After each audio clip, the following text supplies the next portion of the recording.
എന്തുകൊണ്ടാണ് UDF നേതൃത്വത്തിൽ, പ്രത്യേകിച്ച് കോൺഗ്രസ് നേതൃത്വത്തിൽ വലിയ ആത്മവിശ്വാസമാണല്ലോ പ്രകടിപ്പിക്കുന്നത്? കഴിഞ്ഞ 10 വർഷത്തെ LDF ഗവൺമെന്റിന്റെ ഭരണത്തെ ഓർമ്മിച്ചാൽ അങ്ങനെ ഒരു ആത്മവിശ്വാസത്തിന് ഒരു സാഹചര്യവും കാണുന്നില്ല. പക്ഷെ വലിയ ആത്മവിശ്വാസമാണ്. മുഖ്യമന്ത്രി ആരാവണം എന്നതിനെ കുറിച്ചൊക്കെ ചർച്ചകൾ നടക്കുകയാണ്. നവമാധ്യമങ്ങളിൽ അത്തരം ചർച്ചകളൊക്കെ സജീവമായി ഉയർന്നു വരികയാണ്. എന്താണ് കാരണം? ഞാൻ അവരോട് പറഞ്ഞത്, ഇപ്പോ ചെറിയ കാലയളവ് കൊണ്ട് തന്നെ കാര്യങ്ങളൊക്കെ മറന്നു പോകുവാണ്. അപ്പൊ 5 വർഷം മുൻപ് 2021 കേരള നിയമസഭാ തെരഞ്ഞെടുപ്പ് നടന്നപ്പോ നിങ്ങളിൽ ചിലരെങ്കിലും ഓർമ്മിക്കുന്നുണ്ടാവും, അന്ന് വോട്ടെണ്ണിയത് മെയ് മാസം 2-ാം തീയതിയായി, 2021 മെയ് 2. ഇത്തവണ വോട്ടെണ്ണുന്നത് മെയ് മാസം 4-ാം തീയതിയാണ്. 2 ദിവസത്തെ വ്യത്യാസം. 2021 മെയ് 2 വോട്ടെണ്ണാൻ പോകുന്നതിന് തൊട്ട് മുൻപ് മെയ് മാസം 1-ാം തീയതി കേരളത്തിലെ 1-ലധികം പ്രമുഖ മാധ്യമങ്ങളുടെ ഓൺലൈൻ എഡിഷനിൽ പ്രത്യക്ഷപ്പെട്ട ഒരു വാർത്ത, സമാനമായ സ്വഭാവമുള്ള വാർത്തയായി. അതിൽ ചിലതിന്റെ തലക്കെട്ട് ഏതാണ്ട് ഇങ്ങനെയായി: മുഖ്യമന്ത്രി സ്ഥാനത്തെ ചൊല്ലിയുള്ള തർക്കം പരിഹരിച്ചു. ഇതായിരുന്നു തലക്കെട്ട്. അപ്പൊ തലക്കെട്ടിന്റെ കൗതുകം കൊണ്ട് സ്വാഭാവികമായി വാർത്തയിലേക്ക് കടന്നു. അപ്പൊ വാർത്തയിൽ ഇങ്ങനെ വിശദീകരിച്ചു: മുഖ്യമന്ത്രി സ്ഥാനത്തെ ചൊല്ലിയുള്ള തർക്കം കോൺഗ്രസിൽ പരിഹരിച്ചു. ആദ്യത്തെ 2.5 വർഷം ഉമ്മൻചാണ്ടിയും തുടർന്നുള്ള 2.5 വർഷം രമേശ് ചെന്നിത്തലയും മുഖ്യമന്ത്രിമാരാവാൻ ധാരണയായി. ഇതായിരുന്നു വാർത്ത. വോട്ട് 2-ാം തീയതി എണ്ണാൻ പോകുന്നേ ഉള്ളൂ. 1-ാം തീയതി മാധ്യമങ്ങൾ റിപ്പോർട്ട് ചെയ്ത വാർത്ത, കോൺഗ്രസിന്റെ ദേശീയ നേതൃത്വത്തിന്റെ സഹായത്തോടെ നീണ്ട ചർച്ചകൾക്കൊടുവിൽ 2.5 കൊല്ലം ഉമ്മൻചാണ്ടി മുഖ്യമന്ത്രിയാവാനും തുടർന്നുള്ള 2.5 കൊല്ലം രമേശ് ചെന്നിത്തല മുഖ്യമന്ത്രിയാകാനും ധാരണയായി, വെടിനിർത്തി എന്നാണ്. ഇപ്പോ ഊഴം വീതിച്ചിട്ടില്ലല്ലോ, തീരുമാനമായിട്ടില്ലല്ലോ. അയാളാവണം ഇയാളാവണം എന്നൊക്കെ പറയല്ലേ ചെയ്തിട്ടുള്ളൂ. എന്നാൽ ആരാവണമെന്നും എത്ര നാളാവണമെന്നും തീരുമാനിച്ച് സത്യപ്രതിജ്ഞ ചെയ്യാൻ എല്ലാ സന്നാഹങ്ങളും ഒരുക്കിയിരുന്നു 2021. അന്നത്തെ കോൺഗ്രസിന്റെ ആത്മവിശ്വാസവുമായി താരതമ്യപ്പെടുത്തിയാൽ അതിന്റെ പകുതി ആത്മവിശ്വാസം ഇപ്പോൾ ഇല്ല എന്ന് കണ്ടോളണം. ആ ആത്മവിശ്വാസത്തെ തുടർന്ന് നടന്ന വോട്ടെണ്ണലിലാണ് കേരളത്തിന്റെ ചരിത്രം തിരുത്തിക്കുറിച്ച എക്കാലത്തെയും ഏറ്റവും ആഹ്ലാദ നിർഭരമായ ആവേശോജ്വലമായ മഹാവിജയം 2021 LDF-നുണ്ടായത്. 91-99 ചരിത്രം ആവർത്തിക്കാനാണ് പോകുന്നത്. ഈ ആത്മവിശ്വാസത്തിന്റെ ഗോഗോവിളികൾക്ക് മെയ് മാസം 4-ാം തീയതി രാവിലെ 10 മണി വരെ മാത്രമായിരിക്കും ആയുസ്സുണ്ടാവുക എന്ന കാര്യത്തിൽ ഒരു സംശയവും വേണ്ട. കേരളം ഇടതുപക്ഷത്തെ ഹൃദയത്തിൽ സ്വീകരിക്കുന്നതിന്റെ ഏറ്റവും തിളക്കമാർന്ന മഹാവിജയം LDF-ന് നേടിക്കൊടുക്കുന്ന തെരഞ്ഞെടുപ്പായിരുന്നു ഈ കഴിഞ്ഞ തെരഞ്ഞെടുപ്പെന്ന് 4-ാം തീയതി കേരളം തിരിച്ചറിയും എന്ന കാര്യത്തിൽ ഒരു സംശയവും വേണ്ട. ഏത് കാരണം കൊണ്ടാണ് കേരളത്തിലെ ജനങ്ങൾ UDF-ന് വോട്ട് ചെയ്യുക? എന്ത് കാരണം കൊണ്ടാണ് വോട്ട് ചെയ്യുക? ഇടതുപക്ഷം ഒന്ന് മാറണം എന്ന് കേരളത്തിലെ ജനങ്ങൾ തീരുമാനമെടുക്കണമെങ്കിൽ അതിനൊരു കാരണം വേണം. നമ്മുടെ നാട്ടിലെല്ലാം പ്രചരിപ്പിക്കാൻ ശ്രമിച്ചത് 10 വർഷം തുടർച്ചയായി LDF ഭരിക്കുകയല്ലേ, അപ്പൊ ഇനിയൊരു മാറ്റം ഉണ്ടാവട്ടെ, ഇനിയൊരു 5 കൊല്ലം UDF ഭരിക്കട്ടെ എന്നൊക്കെയാണ് ചില ആളുകൾ പ്രചരിപ്പിക്കാൻ ശ്രമിച്ചത്. തുടർച്ചയായി 2 ടേം അധികാരത്തിലിരുന്ന LDF ഗവൺമെന്റിന്റെ ഭരണത്തെക്കുറിച്ച് എന്തെങ്കിലും വിമർശനങ്ങളുണ്ടോ, എന്തെങ്കിലും ആക്ഷേപമുണ്ടോ? അതാരും ഒന്നും പറയുന്നില്ല. അങ്ങനെ എന്തെങ്കിലും ഒരു ആക്ഷേപം ഗൗരവമായി ആരെങ്കിലും ഉയർത്തിയതായി കാണുന്നുമില്ല. പെൻഷൻ മുടങ്ങിയില്ല, ശമ്പളം മുടങ്ങിയില്ല, ട്രഷറി പൂട്ടിയില്ല, സ്കൂളുകൾ അടച്ചുപൂട്ടിയില്ല, പാഠപുസ്തക വിതരണം മുടങ്ങിയില്ല. PSC നിയമന നിരോധനം ഉണ്ടായില്ല. 3 ലക്ഷം ചെറുപ്പക്കാർക്കാണ് നിയമനം കിട്ടിയത്. സ്കൂളുകൾ ഹൈടെക്കായി, ക്ലാസ് മുറികൾ സ്മാർട്ടായി, ആശുപത്രികൾ ലോകോത്തര നിലവാരത്തിലെത്തി, റോഡുകളെല്ലാം ഏറ്റവും മനോഹരമായി നിലനിർത്താൻ സാധിച്ചു. വർഗീയ കലാപങ്ങളോ സംഘർഷങ്ങളോ ഇല്ലാതെ ശാശ്വത സമാധാനം യാഥാർത്ഥ്യമായി. പിന്നെന്താണ് തകരാറ്? അപ്പൊ ഭരണത്തെക്കുറിച്ച് എന്തെങ്കിലും ഒരു വിമർശനം ഉന്നയിക്കാനില്ല. പിന്നെയോ 2 ടേമായി ഭരിക്കുകയാണ് എന്നേ പറയാനൂ. 2 ടേം നല്ല ഭരണം നടന്നാൽ പിന്നെ 1 ടേം ഒരു ദുർഭരണം വേണം എന്നെവിടെയാണ് എഴുതി വെച്ചിരിക്കുന്നത്? നല്ല ഭരണം തുടരുകയല്ലേ വേണ്ടത്? മാറേണ്ടത് മോശം ഭരണമല്ലേ? ഭരണം നല്ലതാണെങ്കിൽ അത് തുടരുന്നതിൽ എന്താ തകരാറ്? ഒരു നല്ല ഭരണം, അത് കഴിഞ്ഞിട്ടൊരു മോശം ഭരണം, പിന്നെ വീണ്ടും നല്ല ഭരണം, പിന്നെ മോശം ഭരണം, അങ്ങനെ എവിടെയെങ്കിലും എഴുതി വെച്ചിട്ടുണ്ടോ? എന്ത് യുക്തിയാണ് പറയുന്നതിനുള്ളത്? കോൺഗ്രസ് ഈ നാട് ഭരിച്ച സമയത്ത് കേരളത്തിന്റെ യാഥാർത്ഥ്യം, കേരളത്തിന്റെ സാഹചര്യം എന്തായിരുന്നു? ജനങ്ങൾക്ക് അനുഭവിക്കേണ്ടി വന്ന കഷ്ടനഷ്ടങ്ങൾ എത്ര വലുതായിരുന്നു? 10 വർഷം മുൻപുള്ള കാര്യമായതുകൊണ്ട് പലരും പലതും മറന്നുപോയിട്ടുണ്ടാകും. നിങ്ങൾ ഓർക്കുന്നുണ്ടോ എന്ന് എനിക്ക് അറിഞ്ഞുകൂടാ. സന്തോഷ് മാധവൻ എന്നൊരു അവതാരം ഉണ്ടായിരുന്നു കേരളത്തിൽ. ഞാൻ കൂടുതൽ അദ്ദേഹത്തെ കുറിച്ചൊന്നും പറയുന്നില്ല. അദ്ദേഹം ഇപ്പൊ ജീവിച്ചിരിപ്പില്ല എന്നാണ് തോന്നുന്നത്. ഒരാൾദൈവമായിരുന്നു. തട്ടിപ്പിന്റെ പേരിലാണ് അറിയപ്പെട്ടത്. ഒരു കള്ളസ്വാമി എന്ന നിലയിലാണ് അറിയപ്പെട്ടത്. പിന്നീട് ചെയ്ത ചില കുറ്റകൃത്യങ്ങൾ കോടതിയിൽ തെളിയിക്കപ്പെട്ടപ്പോ വളരെ കടുത്ത ശിക്ഷയ്ക്ക് കോടതി വിധിച്ചു, ജയിലടച്ചു. നീണ്ട കാലം അദ്ദേഹം ജയിലിലായിരുന്നു. പിന്നെയാണ് അദ്ദേഹം മരിച്ചതായി റിപ്പോർട്ട് ചെയ്യപ്പെട്ടത്. അങ്ങനെയാണ് എന്റെ ഓർമ്മ. അത് ശരിയാണെന്ന ധാരണയിലാണ് ഞാൻ പറയുന്നത്. ഞാനിപ്പോ അദ്ദേഹത്തെ കുറിച്ച് ഇവിടെ പരാമർശിക്കാൻ കാരണം, ഉമ്മൻചാണ്ടി മുഖ്യമന്ത്രിയായിരിക്കുന്ന സമയത്ത് എറണാകുളത്ത് കണ്ണായ ഭൂമി, 100 കണക്കിന് ഏക്കർ ഭൂമി ഇയാൾക്കാണ് ദാനം ചെയ്യാൻ വേണ്ടി തീരുമാനിച്ചത്. 2016 അധികാരം വിട്ടൊഴിയുന്നതിന് മുൻപ് അവസാന ഘട്ടത്തിലെടുത്ത ഏറ്റവും വിവാദമായ തീരുമാനങ്ങളിൽ ഒന്നിനായിരുന്നു ഒരു ലോകൈക തട്ടിപ്പ് വീരനായ ആൾ ദൈവത്തിന് സർക്കാർ ഭൂമി പതിച്ചു നൽകാനുള്ള തീരുമാനമായി. അക്കൂട്ടത്തിൽ വേറെയും ചില തീരുമാനങ്ങൾ വന്നു.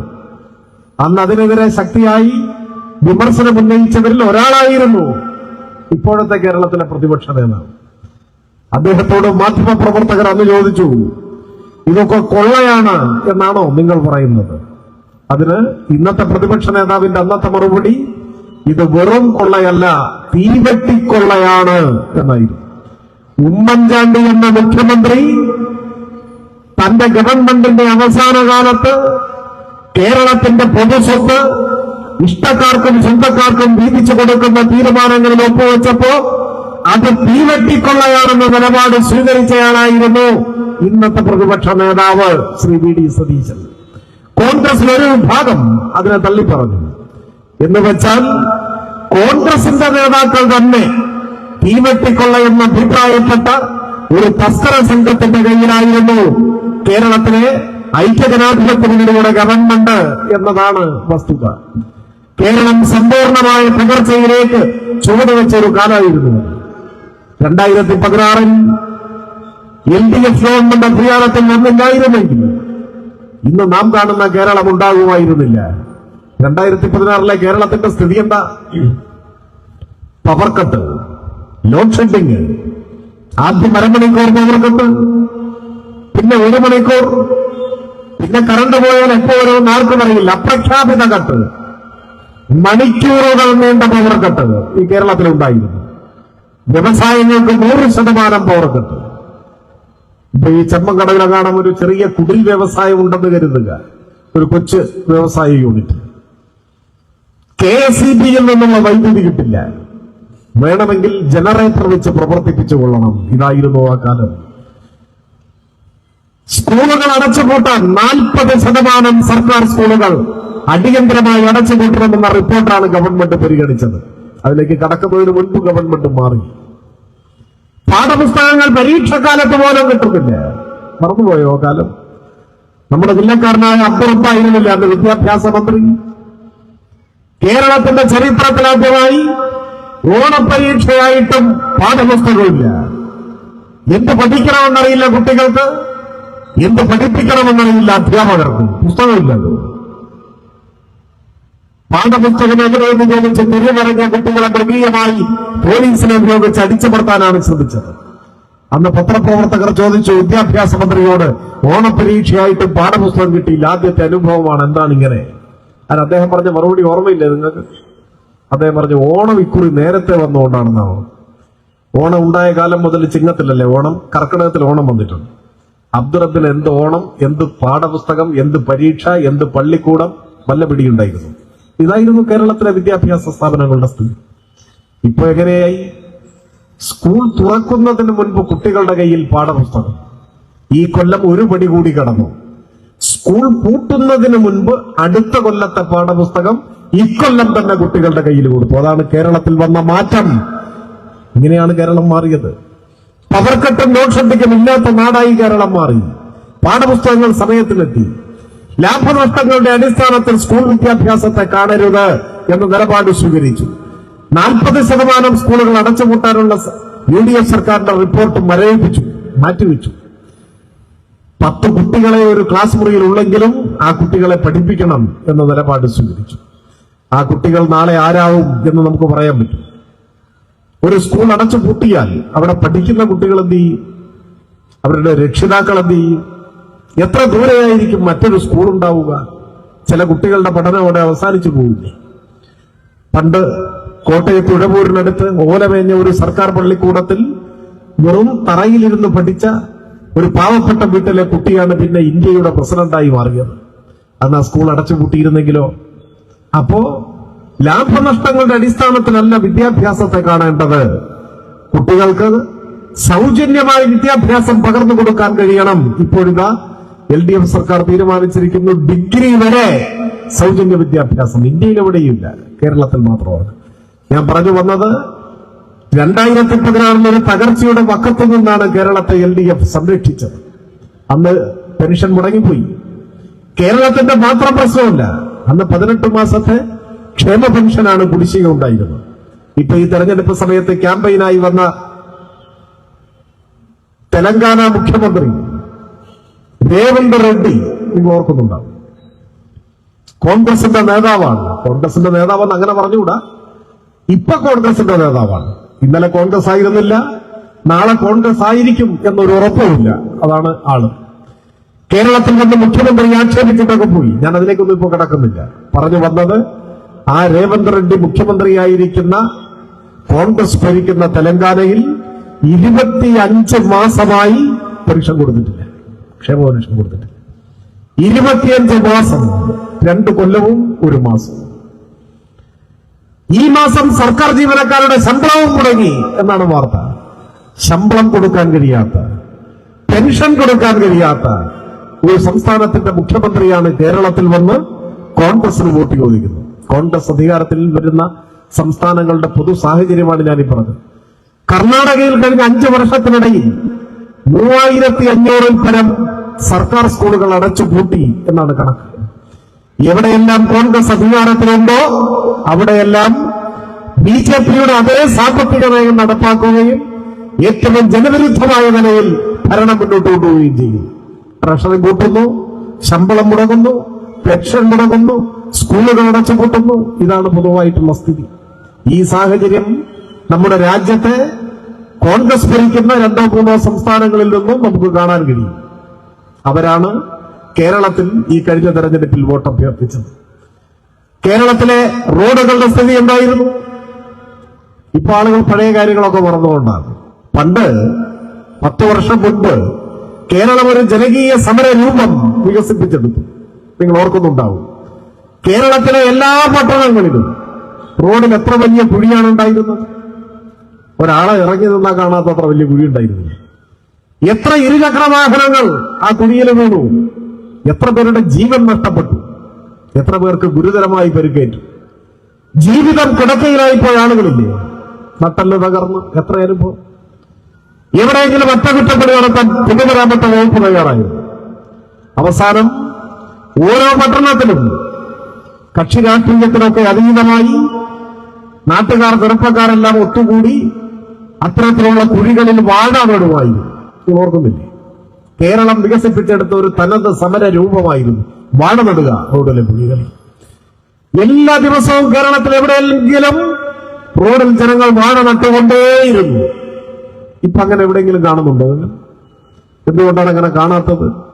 ഇനി വാഴ നടണ്ട എന്നാരെങ്കിലും തീരുമാനിച്ചിട്ടാണോ? അല്ല, ഇപ്പോഴും റെഡിയായി വാഴയൊക്കെ ആയിട്ട് കാത്തിരിക്കുകയാണ് കുറച്ച് സുഹൃത്തുക്കൾ. പക്ഷെ വാഴ കരിഞ്ഞു പോവുകയല്ലാതെ നടാൻ പറ്റുന്നില്ല. കാരണം എന്താണ്? ഒരു കുഴി കിട്ടിയിട്ട് വേണ്ട അവിടെ വാഴ നടാൻ. കേരളത്തിൽ എവിടെയെങ്കിലും റോഡിൽ ഇപ്പോ അങ്ങനെ അപകടകരമായ കുഴിയുണ്ടോ? എങ്ങനെയാണ് മാറിയത്? ഇത്ര ഫലപ്രദമായ പൊതുമരാമത്ത് വകുപ്പിന്റെ നേതൃത്വത്തിലുള്ള പ്രവർത്തനം. ദേശീയപാത വികസനത്തെ കുറിച്ചല്ല ഞാൻ പറയുന്നത്. സംസ്ഥാന ഹൈവേ, മറ്റ് പ്രധാനപ്പെട്ട റോഡുകൾ എല്ലാം, എല്ലാറ്റിനും പുറമെ പഞ്ചായത്തിന്റെയും മുനിസിപ്പാലിറ്റിയുടെയും എല്ലാം അധീനതയിലുള്ള ഗ്രാമീണ റോഡുകൾ, ആ റോഡുകളുടെ നവീകരണത്തിനും ആയിരക്കണക്കിന് കോടി പ്രതിവർഷം ചെലവഴിക്കാൻ സർക്കാർ തയ്യാറായി. അതിന്റെ ഭാഗമായി എത്ര റോഡുകൾ നമ്മുടെ നാട്ടിൽ നന്നായി, ഏറ്റവും മികച്ച നിലവാരത്തിലേക്ക് വന്നു. ഞാൻ സൂചിപ്പിച്ചത് എല്ലാ രംഗങ്ങളിലും ഒരു തകർച്ചയുടെ വക്കിലെത്തി നിന്ന നാടിനെയാണ് പുതിയൊരു കാലത്തേക്ക് കൈപിടിച്ചാനയിക്കാൻ ഇടതുപക്ഷ ജനാധിപത്യ മുന്നണിയുടെ ഗവൺമെന്റിന് കഴിഞ്ഞത്. എങ്കിലും ഏറ്റവും വലിയ നേട്ടം, LDFന്റെ 10 വർഷത്തെ ഭരണത്തിന്റെ ഏറ്റവും വലിയ നേട്ടം, അത് ഇത്തരത്തിലുള്ള ക്ഷേമ പദ്ധതികളും വികസന പ്രവർത്തനങ്ങളും എല്ലാം ചൂണ്ടിക്കാണിക്കുമ്പോൾ തന്നെ കേരളത്തിന്റെ മുഖച്ഛായ മാറ്റിയ വൻകിട വികസന പദ്ധതികൾ, ബൃഹത് പദ്ധതികൾ, അത്തരം പദ്ധതികളും ഏറ്റവും സാധാരണക്കാരായ മനുഷ്യരുടെ ജീവിതത്തിൽ ആശ്വാസമേകിയ ക്ഷേമ പദ്ധതികൾ, വീട്ടമ്മമാരുടെ പെൻഷൻ പോലെയുള്ള നവീനമായ ക്ഷേമ പദ്ധതികൾ, ഇതെല്ലാം പറയുമ്പോഴും അതിനെല്ലാം മുൻപ് നമ്മുടെ ഓർമ്മയിൽ വരേണ്ട ഏറ്റവും പ്രധാനപ്പെട്ട കാര്യം എന്താണ്? അത് സമാധാനമായി ജീവിക്കാൻ കഴിയുന്ന ഒരു നാടായി കേരളത്തെ നാം മെച്ചപ്പെടുത്തി രൂപപ്പെടുത്തി എടുത്തു എന്നതാണ്. അതിന്റെ പ്രാധാന്യം എന്താണ്? ഇന്ന് ഇന്ത്യയിൽ വർഗീയ സംഘർഷങ്ങളില്ലാത്ത, മനുഷ്യർ കൊല്ലപ്പെടാത്ത ഒരു നാട് നമ്മുടെ കേരളം മാത്രമാണ്. ഓരോ സംസ്ഥാനത്തു നിന്നും പുറത്തു വരുന്ന വാർത്തകൾ എത്രമാത്രം വേദനാജനകമായിട്ടുള്ള വാർത്തകളാണ്. എത്ര നിരപരാധികളായ മനുഷ്യരാണ് കൊല്ലപ്പെടുന്നത്? മതത്തിന്റെ പേരിൽ, വിശ്വാസത്തിന്റെ പേരിൽ, കഴിക്കുന്ന ഭക്ഷണത്തിന്റെ പോലും പേരിൽ മനുഷ്യർ കൊല്ലപ്പെടുന്ന നാടായി നമ്മുടെ നാട് മാറുന്നില്ലേ? എത്ര ന്യൂനപക്ഷ ആരാധനാലയങ്ങൾ തകർക്കപ്പെട്ടു നമ്മുടെ രാജ്യത്ത്. മണിപ്പൂരിൽ നമ്മുടെ മനസ്സിലുണ്ടാവും, നൂറുകണക്കിന് മനുഷ്യർ വേട്ടയാടി കൊല്ലപ്പെട്ടില്ലേ? ഇവിടെ തൊട്ടടുത്ത് കർണാടകയിൽ വരെ അത്തരം സംഭവങ്ങൾ ഉണ്ടായി. ഇദ്രീസ് പാഷ കൊല്ലപ്പെട്ടത് കർണാടകയിലാണ്.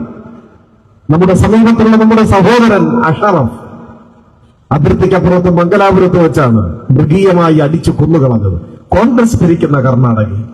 എന്നാൽ കഴിഞ്ഞ 10 വർഷത്തിനിടെ കേരളത്തിൽ എവിടെയെങ്കിലും ഒരു വർഗീയ കലാപത്തിന്റെ വാർത്ത നമ്മളിൽ ആരെങ്കിലും കേട്ടിട്ടുണ്ട്? എന്താ കേരളത്തിൽ മാത്രം ഉണ്ടാവാത്തത്? ഉത്തരേന്ത്യയിൽ നിന്നും അതിർത്തി വരെ എത്തി നമ്മുടെ തൊട്ടടുത്ത കർണാടകയിൽ വരെ ഇത്തരത്തിലുള്ള വിദ്വേഷ കൊലപാതകങ്ങളുടെ വാർത്തകൾ നമ്മൾ വായിക്കുന്നു. പക്ഷേ കേരളത്തിൽ ഒരു ദശാബ്ദത്തിനിടയിൽ ഒരൊറ്റ വർഗീയ കലാപത്തിന്റെ വാർത്ത പോലും റിപ്പോർട്ട് ചെയ്യപ്പെട്ടില്ല. കേരളത്തിലെ വർഗീയവാദികളെല്ലാം വിസ എടുത്ത് ഇന്ത്യ വിട്ടു പോയോ? ഇല്ല. നല്ല കൊടിയ വർഗീയ വിഷം ഉള്ളിലുള്ളവർ ഇവിടെ ഉണ്ട്. പക്ഷെ 10 കൊല്ലമായി മാളത്തിലാണ്, പുറത്തിറങ്ങാൻ പറ്റില്ല. മാളത്തിൽ ഒളിച്ചിരിക്കാൻ പുറത്തിറങ്ങിയാലോ വിദ്വേഷത്തിന്റെ മുദ്രാവാക്യം ഉയർത്തി വർഗീയ കലാപത്തിന് കോപ്പ് കൂട്ടിയാൽ ഏത് കൊലക്കൊമ്പനാണെങ്കിലും കയ്യിൽ വിലങ്ങ് വെച്ച് തുറങ്ങിലടയ്ക്കാൻ കെൽപ്പുള്ള ഒരു സർക്കാർ ഈ കേരളത്തിൽ 10 കൊല്ലമായി ഉണ്ട് എന്നതുകൊണ്ടാണ് ഇവിടെ വർഗീയ കലാപങ്ങൾ ഉണ്ടാകാതിരുന്നത്. UDF ഭരിക്കുമ്പോഴോ ആ കാലം മറക്കാൻ പറ്റില്ല. 10 വർഷമൊക്കെയായി കാര്യം ശരിയാണ്. UDF സർക്കാരുകളുടെ കാലത്ത് കേരളത്തിന്റെ ക്രമസമാധാന നില ഒന്ന് ആലോചിച്ചു നോക്കി. എണ്ണം പറഞ്ഞ കോൺഗ്രസിന്റെ നേതാക്കൾ, ബഹുമാന്യനായ ഉമ്മൻചാണ്ടിയും AK ആന്റണിയും K കരുണാകരനുമെല്ലാം മുഖ്യമന്ത്രി കസേരയിൽ ഇരിക്കുമ്പോ എത്ര വർഗീയ കലാപങ്ങൾക്ക് ഈ നാട് സാക്ഷിയായി, എത്ര നിരപരാധികളായ മനുഷ്യർ ഈ അമ്പാറ്റകളെ പോലെ തെരുവിൽ വീണ് മരിച്ചു, എത്ര കടകമ്പോളങ്ങൾ, എത്ര വീടുകൾ അഗ്നിക്കിരയായി, എത്ര അഭയാർത്ഥി ക്യാമ്പുകൾ തുറക്കേണ്ടി വന്നു, എത്ര പോലീസ് വെടിവെപ്പുകളുണ്ടായി, കണ്ണീരും ചോരയും തെരുവുകൾ ഒഴിഞ്ഞ ഒരു കാലം മറക്കാൻ പറ്റുമോ? അങ്ങനെ ഒരു കാലം. ഇന്നിപ്പോ വിഴിഞ്ഞം എന്ന് കേട്ടാൽ എല്ലാ മലയാളികളുടെയും മനസ്സിൽ ഒരു ലോകോത്തര തുറമുഖം, അതിന്റെ ചിന്തയാണ്, ആ ചിത്രമാണ് മനസ്സിൽ വരിക. ലോകത്തിലെ ഏറ്റവും വലിയ തുറമുഖങ്ങളിലൊന്നായി വളർന്നുകൊണ്ടിരിക്കുന്ന വിഴിഞ്ഞം. എന്നാൽ കുറച്ച് വർഷങ്ങൾക്ക് മുൻപ് വിഴിഞ്ഞമെന്ന് കേട്ടാലോ പൂന്തുറ, തൈക്കൽ, മാറാട്, ഞാൻ ഓരോന്നായി വിശദീകരിക്കണമെന്ന് ആഗ്രഹിക്കുന്നില്ല. നാടാകെ മറക്കാൻ ആഗ്രഹിക്കുന്ന ഒരു കാലമായിരുന്നു. അതെല്ലാം വിശദീകരിച്ച് പറഞ്ഞ് നാടാകെ മറക്കാൻ ആഗ്രഹിക്കുന്ന സംഭവങ്ങൾ വീണ്ടും മനസ്സിലേക്ക് കൊണ്ടുവന്ന് മനസ്സ് അസ്വസ്ഥമാക്കണം എന്ന് ഞാൻ കരുതുന്നില്ല. പക്ഷേ അങ്ങനെ ഒരു കാലം ഉണ്ടായിരുന്നു എന്ന് മറക്കാൻ പാടില്ല. വർഗീയ സംഘർഷങ്ങൾ, അതിൽ കൊല ചെയ്യപ്പെട്ട മനുഷ്യർ, മുറിവേറ്റവർ, വീട് അഗ്നിക്കിരയാക്കപ്പെട്ടതിനെ തുടർന്ന് അഭയാർത്ഥി ക്യാമ്പിലേക്ക് താമസം മാറ്റേണ്ടി വന്നവർ, സമാധാനമായി ഉറങ്ങാൻ കഴിയാതെ ഉപജീവനോപാധികളെല്ലാം തകർക്കപ്പെട്ട് നിരാലംബരായി മാറിയ മനുഷ്യർ. ആ കാലം പെട്ടെന്ന് മറക്കാൻ പറ്റുമോ? അന്നൊരിക്കലാണ് പാലക്കാട് പട്ടാപ്പകൽ 10 വയസ്സ് മാത്രം പ്രായമുള്ള ഒരു പിഞ്ചു പെൺകുട്ടിയെ കേരള പോലീസ് വെടിവെച്ചു കൊന്നത്. ഓർമ്മയില്ലേ ആ കാലം? ഇപ്പൊ വലിയ ഡയലോഗ് അടിച്ചിട്ട് ഇറങ്ങിയിട്ടുണ്ട് UDF-ന്റെ കുറെ ആളുകൾ. അവർ ഭരിക്കുമ്പോഴാണ് വീടിന്റെ മുറ്റത്ത് കളിച്ചുകൊണ്ടിരുന്ന ഒരു കൊച്ചു പെൺകുഞ്ഞ്. ഞാനിപ്പോഴും ആ കുഞ്ഞിന്റെ പേരോർക്കുന്നു, സിറാജുന്നീസ. മറന്നു ആ കാലം? 10 വയസ്സേ ഉള്ളൂ. 5ാം ക്ലാസ്സിൽ പഠിക്കുന്ന കുഞ്ഞ് വീടിന്റെ മുറ്റത്ത് കളിച്ചുകൊണ്ടിരിക്കുമ്പോഴാണ് കേരള പോലീസ് വെടിവെച്ച് കൊന്നുകളഞ്ഞു. മുസ്ലിം ലീഗ് കൂടി ഉൾപ്പെട്ട UDF കേരളം ഭരിക്കുമ്പോ എന്താ കുഞ്ഞ് ചെയ്ത തെറ്റ്? സംഘർഷങ്ങൾ ഉണ്ടാവുമ്പോ, പോലീസ് വെടിവെപ്പുകൾ ഉണ്ടായാൽ അതിൽ കൊല്ലപ്പെടുന്നത് ആര്? മുതിർന്നവരാണോ, കുട്ടികളാണോ, സ്ത്രീയാണോ? ആർക്ക് പറയാൻ പറ്റും? എത്ര നിരപരാധികൾ കൊല്ലപ്പെടും? പാലക്കാട്ടെ വെടിവെപ്പിനെ കുറിച്ച് ഒരുപാട് നിരൂപണങ്ങളും വിവാദങ്ങളും വന്നതുകൊണ്ട് ഞാനതൊന്നും ഇവിടെ വിശദീകരിക്കുന്നില്ല. പറഞ്ഞു വന്നത്, 10 വയസ്സുള്ള കുഞ്ഞിനെ പോലും വെടിവെച്ചു കൊന്ന ഒരു കാലമായിരുന്നു UDF-ന്റെ കാലം. തെരുവിൽ നിരവധി നിസ്സഹായരായ മനുഷ്യരെന്ന് കൊല്ലപ്പെട്ടു. സമാധാനമായി ഉറങ്ങാൻ കഴിയുമായിരുന്നില്ല. ഏത് തെരുവിലും ഏത് നിമിഷവും മനുഷ്യർ കൊല്ലപ്പെട്ടേക്കാം എന്ന് നില വന്നു. ഗവൺമെന്റ് എന്ത് ചെയ്യുന്നു? ഈ വർഗീയവാദികളെ, ഭീകരരെ അമർച്ച ചെയ്യാൻ അന്നത്തെ ഭരണ സംവിധാനത്തിന് കഴിഞ്ഞോ? ഇല്ല. നിസ്സഹായമായിരുന്നു കോൺഗ്രസിന്റെ ഗവൺമെന്റുകൾ. അന്നൊരിക്കലാണ് കോഴിക്കോട് നഗരത്തിൽ ഇന്ത്യ കണ്ട ഏറ്റവും വലിയ വർഗീയവാദികളിൽ ഒരാൾ പ്രവീൺ തൊഗാഡിയ വന്ന് വർഗീയ വിഷംകൊണ്ടുള്ള ഒരു പ്രസംഗം നടത്തി. ഒരു കലാപത്തിന്റെ വേറൊന്നും വേണ്ട, അമ്മാതിരി ഒരു പ്രസംഗമാണ്. സ്വാഭാവികമായും പോലീസ് ഒരു കേസെടുത്തു. ഉടനെ RSSന്റെ ആസ്ഥാനത്ത് നിന്നും തല്ലേപ്പിളർക്കുന്ന ആജ്ഞ വന്നു. ഇപ്പൊ പിൻവലിച്ചോളണം കേസ്. ഞങ്ങളുടെ നേതാവിന്റെ പേരിൽ നിങ്ങൾ കേസെടുക്കുന്നു. നിസ്സഹായമായി പിൻവലിച്ചു കൊടുത്തു UDF സർക്കാർ ആ കേസ്. തിരുവനന്തപുരം കേശവദാസപുരത്തെ മഹാത്മാഗാന്ധി കോളേജ്, ആ കോളേജിൽ പുറമെ നിന്നുള്ള ഒരു RSSന്റെ ക്രിമിനൽ സംഘം കടന്നു കയറി ആക്രമണം അഴിച്ചുവിട്ടു. തടയാൻ ശ്രമിച്ച പോലീസിന് നേരെ ബോംബെറിഞ്ഞു. ബോംബ് പൊട്ടിയൊരു പോലീസ് ഉദ്യോഗസ്ഥന്റെ കാല് ചിതറിത്തെറിച്ചു. സ്വാഭാവികമായി വധശ്രമത്തിനൊരു കേസെടുത്തു. RSS കാര്യാലയത്തിൽ നിന്നും അന്ത്യശാസനം വന്നു. ഇപ്പൊ പിൻവലിക്കണം കേസ്, ഈ മണിക്കൂറിൽ, നാളേക്ക് വയ്ക്കാൻ പാടില്ല. മുട്ടുപറച്ച് മൂത്രമൊഴിച്ച് കേസ് പിൻവലിച്ചു കൊടുത്ത ഉമ്മൻചാണ്ടിയുടെ സർക്കാർ കേരളത്തിന്റെ ചരിത്രത്തിൽ ആദ്യമായാണ് ഒരു പോലീസ് ഓഫീസറെ ബോംബെറിഞ്ഞ് കൊല്ലാൻ ശ്രമിച്ച കേസ് പ്രതികളുടെ ഭീഷണിയെ തുടർന്ന് പിൻവലിച്ചു കൊടുത്തത്. വലിയ ന്യൂനപക്ഷ സംരക്ഷണം പറയുന്നുണ്ടല്ലോ. ഈ കേരളത്തിൽ നാം കണ്ടതാണ്. RSS വരയ്ക്കുന്ന വരയ്ക്കപ്പുറം ഒരടി വെക്കാനുള്ള ആർജവമില്ലാതെ കാര്യാലയത്തിൽ നിന്ന് കിട്ടുന്ന നിർദ്ദേശമനുസരിച്ച് ഭരണം നടത്തിയ ഒരു കാലം അതായിരുന്നു. സ്വാഭാവികമായി മറുവർഗീയതയും ശക്തിപ്പെടും. രണ്ട് വർഗീയതയും ശക്തിയായി. രണ്ട് വർഗീയതയ്ക്കും നേതൃത്വം കൊടുക്കുന്നവർ സർക്കാരിനെ നിയന്ത്രിച്ചു. സർക്കാർ ആജ്ഞാനുവർത്തിയായി മാറി. വർഗീയ സംഘർഷങ്ങളിൽ മുഖം നോക്കാതെ നിലപാട് സ്വീകരിക്കാനോ സാധാരണക്കാരായ മനുഷ്യരുടെ ജീവനും സ്വത്തിനും സംരക്ഷണം കൊടുക്കാനോ അന്ന് സാധിച്ചില്ല. നമ്മുടെ തൊട്ടടുത്ത് മാറാട് ഉൾപ്പെടെ കേരളത്തിൽ അങ്ങോളം ഇങ്ങോളം ഇത്തരം കലാപങ്ങളിൽ ജീവൻ നഷ്ടപ്പെട്ട മനുഷ്യർ കേരളത്തിന്റെ ചരിത്രത്തിലെ എക്കാലത്തെയും വേദനിക്കുന്ന ഓർമ്മകളായി മാറി. അതായിരുന്നു കാലം. ആ കാലത്ത് നിന്നാണ് 10 വർഷം LDF അധികാരത്തിൽ നിന്നപ്പോ വർഗീയ കലാപം എന്ന വാക്ക് അച്ചടിക്കാൻ ഒരു പത്രത്തിനും കേരളത്തിൽ കഴിഞ്ഞില്ല. അതാണ് മാറ്റം.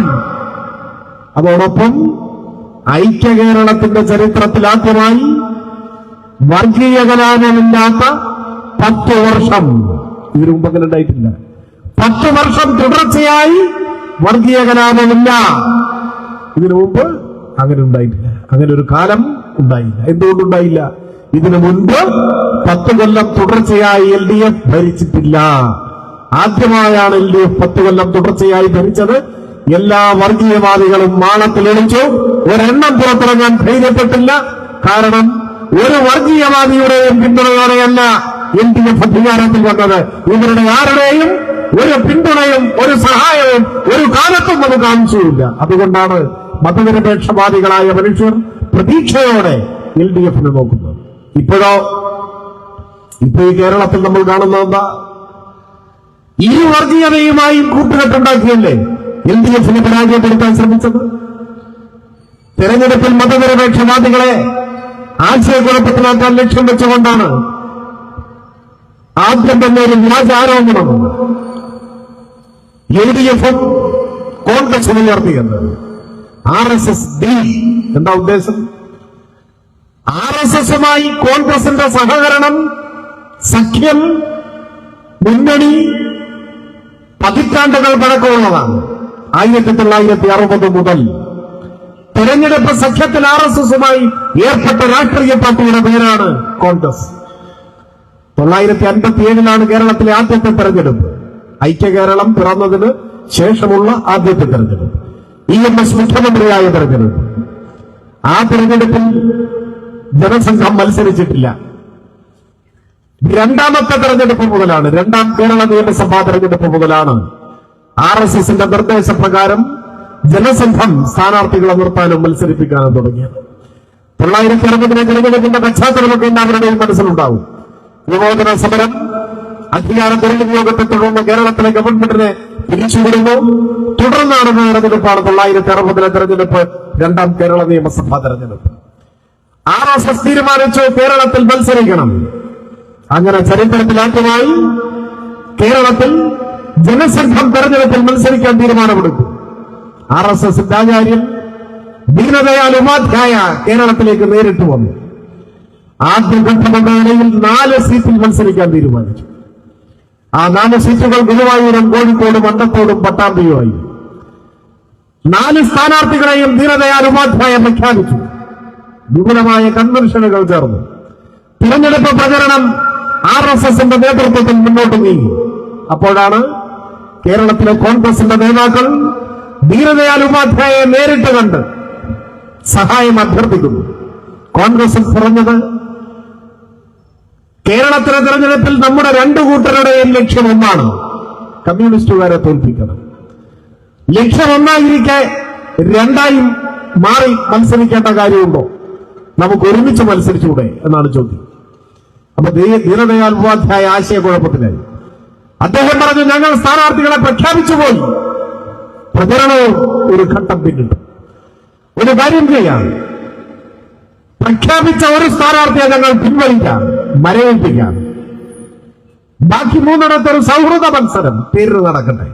അങ്ങനെ കോൺഗ്രസ് നേതാക്കളുമായുള്ള ചർച്ചയെ തുടർന്ന് പ്രഖ്യാപിച്ച പ്രചരണം മുന്നോട്ട് പോയ പട്ടാമ്പിയിലെ ജനസംഘത്തിന്റെ സ്ഥാനാർത്ഥി P. മാധവ മേനോനെ പിൻവലിച്ചതായി പ്രഖ്യാപിച്ചു.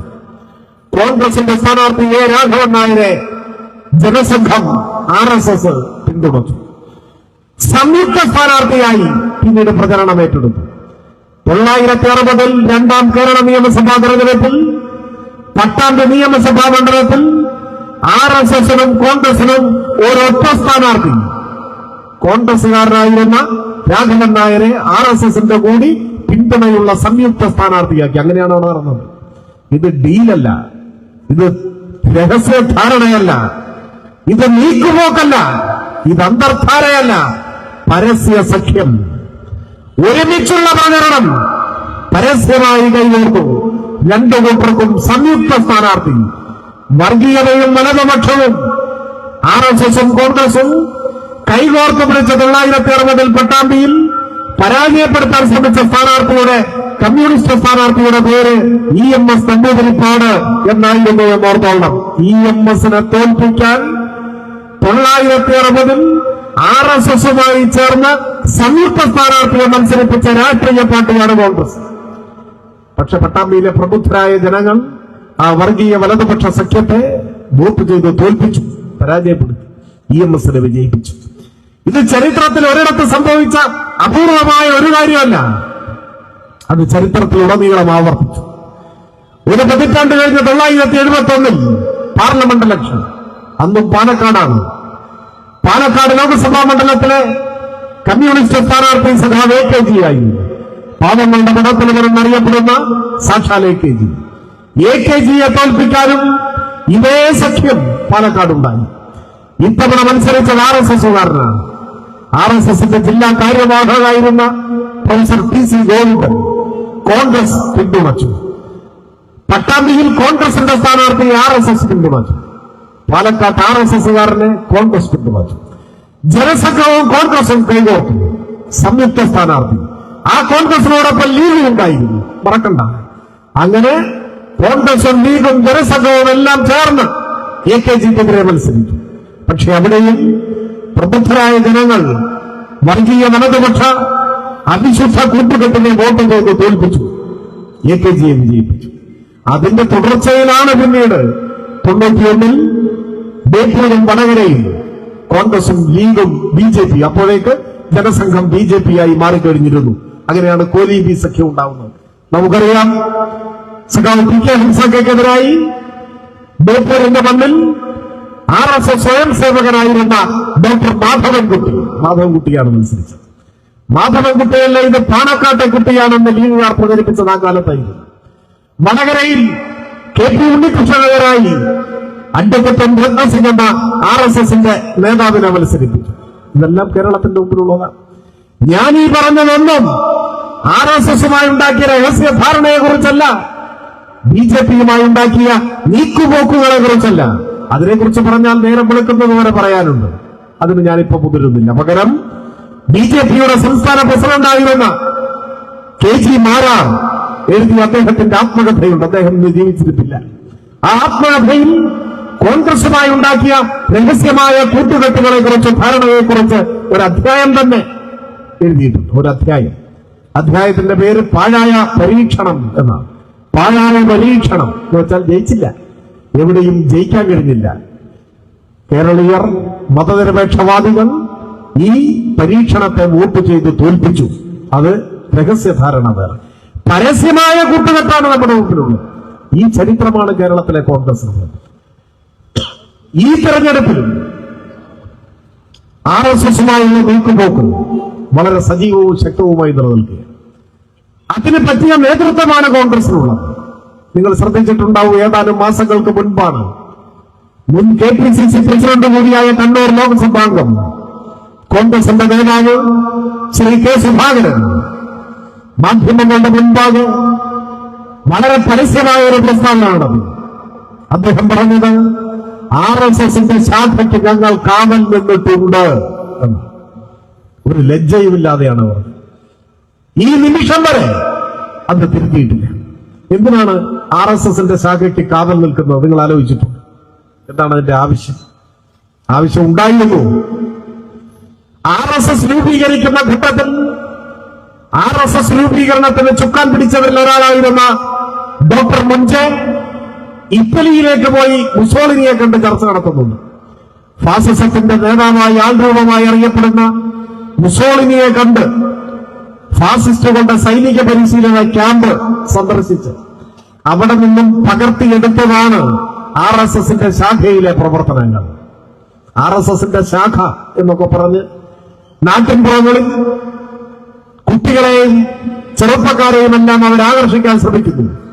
പറയുന്നത് വ്യായാമം പഠിപ്പിക്കാനാണെന്നൊക്കെയാണ്.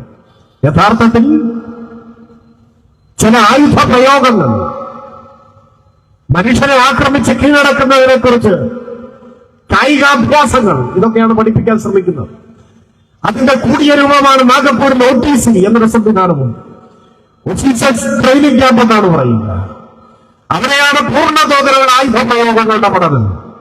അതിന്റെ തുടക്കമാണ് ശാഖയിൽ. 6 അടി നീളമുള്ള ഒരു മുളവടിയാണ് പ്രധാന ആയുധം. ഒരു മനുഷ്യന്റെ തലയ്ക്കടിക്കുമ്പോൾ തലയുടെ ഏത് ഭാഗത്തടിച്ചാലാണ് ഒറ്റയടിക്ക് ആള് മരിക്കുക, അത് പ്രത്യേകമായി പഠിപ്പിച്ചു കൊടുക്കുന്നതാണ് ശിരോമാർ. അതാണ് പറയുക, അതിന്റെ സിലബസ് അതാണ്. നിങ്ങൾ ഒരു മനുഷ്യനെ തലയ്ക്കടിക്കുമ്പോൾ തലയുടെ ഏത് ഭാഗത്താണ് അടിക്കേണ്ടത്, ഒറ്റയടിക്ക് ആള് മരിക്കണമെങ്കിൽ എങ്ങനെ അടിക്കണം, ഇതൊക്കെ പഠിപ്പിച്ചു കൊടുക്കുന്നതാണ്.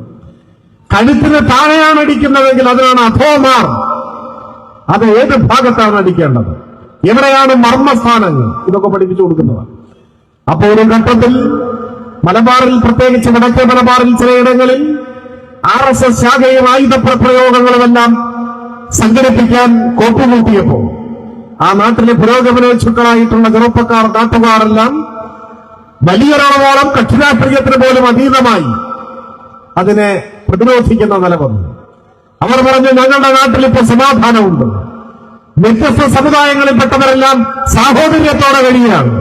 അപ്പൊ ഇതിനിടയിൽ അധോമാറും ശിരോമാറും ഒന്നും വേണ്ട, ഇവിടെ ആയുധ പരിപാടി, ആളെക്കൊല്ലൽ പരിശീലനം പരിപാടികൾ വേണ്ട. ഞങ്ങളുടെ നാട് സമാധാനമുള്ള നാടാണ്, ദയവ് ചെയ്ത് ആ സമാധാനം തകർക്കരുത് എന്ന നില വന്നു. ഈ ആവശ്യം ഉയർന്നു വന്നു. ഞങ്ങളുടെ നാട്ടിൽ ശാഖ വേണ്ട എന്ന നിലപാട് സ്വീകരിച്ചൊരു കൂട്ടം ആളുകൾ മുൻപോട്ട്. സ്വാഭാവികമായി അതാരായിരിക്കുമൊക്കെ നമുക്ക് ഊഹിക്കാവുന്നതേ. അപ്പൊ ഈ കാര്യത്തിൽ ചില്ലറ കശപിശകൾ, വാക്കുതർക്കങ്ങൾ ഒക്കെ ഉണ്ടായി. അത്തരമൊരു ഘട്ടത്തിൽ RSS പിന്തുണ തേടി കോൺഗ്രസിനെ സമീപിച്ചു എന്നാണ്. ആ പിന്തുണ അഭ്യർത്ഥന വന്നപ്പോ RSSന്റെ അഭ്യർത്ഥന മാനിച്ച് ഈ നാടിന്റെ സമാധാനം തകർക്കുന്ന RSSന്റെ ആയോധന പ്രയോഗങ്ങൾക്ക് കോൺഗ്രസിന്റെ വളണ്ടിയർമാരെ അയച്ച് കാവലേർപ്പെടുത്തി എന്നാണ് സുധാകരൻ വെളിപ്പെടുത്തിയത്. ഒരു നാടിന്റെ സമാധാനം തകർക്കാൻ, ന്യൂനപക്ഷങ്ങളെ വേട്ടയാടാൻ, അവരുടെ ആരാധനാലയങ്ങൾ തകർക്കാൻ, നാട്ടിൽ നിലനിൽക്കുന്ന സാഹോദര്യം തകർക്കാൻ RSS കോപ്പുകൂട്ടിയപ്പോ കമ്മ്യൂണിസ്റ്റുകാർ, ചെറുപ്പക്കാർ, DYFIക്കാർ അതിനെ എതിർത്തപ്പോ RSSന് സംരക്ഷണം കൊടുക്കാൻ ഞങ്ങൾ പോയി കാവൽ നിന്നിട്ടുണ്ട് എന്ന് KPCCയുടെ അധ്യക്ഷനായിരുന്ന കോൺഗ്രസിന്റെ നേതാവ് സുധാകരൻ പരസ്യമായിട്ട് പറയുന്നു. ഇതാണ് RSSുമായിട്ടുള്ള ബന്ധം, പതിറ്റാണ്ടുകൾ നീണ്ട ബന്ധം. ഈ നിമിഷം വരെ ഒരു കോൺഗ്രസുകാരനും എതിർത്തിട്ടില്ലല്ലോ, ഒരു ലീഗുകാരനും അതിന് മനപ്രയാസം തോന്നിയിട്ടില്ലല്ലോ. ഈ മലപ്പുറത്തെ ജമാഅത്തെ ഇസ്ലാമിക്കാരൻ അത് നന്നായി എന്ന മട്ടിൽ മൗനം പാലിച്ചു നിൽക്കല്ലേ.